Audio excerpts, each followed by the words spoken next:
அமேசான்ல ஆர்டர் போட்டதில இதுதான் எனக்கு ஃபர்ஸ்ட் டைம் வொர்ஸ்ட் எக்ஸ்பீரியன்ஸ்னே சொல்லுவேன். பேக்கேஜிங் இவ்ளோ வொர்ஸ்ட்டா வரும்னு நான் எதிர்பார்த்ததே இல்ல.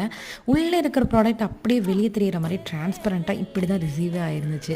பாப்பாக்கு தான் பேபி சீட்டர் வந்து போட்டிருந்தோம். ஆக்சுவலி இந்தியன் டாய்லெட் அவளுக்கு வந்து ப்ராப்ளம் இல்ல. அவ நல்லாவே பழகிட்டா. பட் வெஸ்டர்ன் டாய்லெட்க்கு வந்துட்டு உட்கார வச்சாலும் ரொம்ப அழுகுறா, பயப்படுதான்னு சொல்லிட்டு தான் வேற வழி இல்லன்னு சொல்லி போட்டிருந்தோம். ப்ராடக்ட் குவாலிட்டி பக்கா சூப்பரா இருந்தது. ₹274க்கு வொர்த்தான ப்ராடக்ட் தான் சொல்வேன். நல்ல வால்ல வந்துட்டு ஹேங் பண்ண மாரி ஹூக் எல்லாமே குடுத்துருந்தாங்க. பட் பேக்கேஜிங் இவ்ளோ வொர்ஸ்ட்டா இருக்கும்னு எதிர்பார்க்கவே இல்ல. அட்லீஸ்ட் ஒரு ப்ரவுன் கலர் கவர்லயாவது போட்டு குடுத்துருக்கலாம்ல, பேப்பர் கவர்லங்கிற மாரி எனக்கு ஃபீல் ஆச்சு.